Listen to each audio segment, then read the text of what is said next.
বিভিন্ন জায়গায় তৈরি পোশাক কারখানায় হামলা বিক্ষোভের ঘটনায় নিরাপত্তাহীনতায় ভুগছেন কারখানা মালিকরা। এই অবস্থায় শিগগিরই এ খাতের নিরাপত্তা ও সুষ্ঠু কার্যক্রম চালাতে পদক্ষেপ না নিলে বড় ধরনের ক্ষতির মুখে পড়ার আশঙ্কা করছেন তারা। সোমবার রাজধানীর এক হোটেলে আয়োজিত মতবিনিময় সভায় এমন কথাই জানান Bangladesh garments buying house association বিজিবির সভাপতি মোফাজ্জল হোসেন। তিনি আরও বলেন, এরই মধ্যে হামলা, বিক্ষোভ ও কর্মবিরতির মতো কারণে ৮০০রও বেশি পোশাক কারখানা বন্ধ রয়েছে। প্রতিনিয়তই নানা অযৌক্তিক দাবিতে বিক্ষোভ করছে অপ্রাতিষ্ঠানিক শ্রমিকরা। তাই পোশাক খাত বাঁচাতে এসব সমস্যার সমাধান চান কারখানা মালিকরা। তারা বলছেন, নানা জনের কাছে ধর্ণা দিয়েও সমাধান মিলছে না।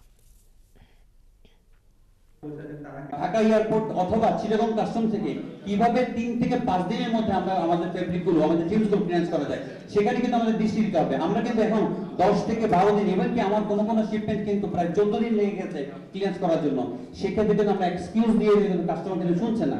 আমরা এক্সকিউজ দিয়ে কিন্তু কাস্টমার কিন্তু তার কনফিডেন্স হারিয়ে ফেলছে।